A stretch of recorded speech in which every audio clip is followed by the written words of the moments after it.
शिवसेना उद्धव बाळासाहेब ठाकरे पक्षात शहरातील युवकांचा युवासेनेत जाहीर प्रवेश.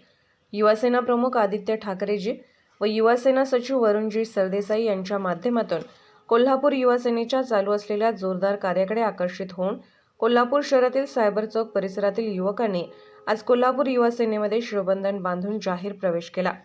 यावेळी श्रीनंद महादेव वडर, प्रथमेश महादेव वडर, प्रल्हाद लक्ष्मण वडर, ओंकार भीमराव पात्रोट, राजू दिलीप पात्रोट, सिद्धार्थ पात्रोट, अनिकेत राजपूत, पवन वडर, रोहित चव्हाण, प्रथमेश माईन, प्रवीण वडर, राहुल पात्रोट, रिषभ सुरकुले हा प्रवेश शिवसेना उपनेते संजय पवार, शहर प्रमुख सुनील मोदी, समन्वयक हर्षल सुर्वे यांच्या प्रमुख उपस्थितीमध्ये पार पडला.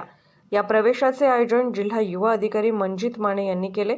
याप्रसंगी उपस्थित युवा सेना उपशहर युवा अधिकारी अक्षय घाडगे, चैतन्य देशपांडे, रघु भावे, प्रतीक भोसले, संग्राम पाटील, विभाग युवा अधिकारी रुद्र चौगले, तुषार इंगवले तसेच अभिजित बुकशेट, प्रवीण पालव आदी उपस्थित होते. पोलीस ऑफ इंडिया न्यूज मीडियासाठी संपादक डॉ. युवराज मोरे.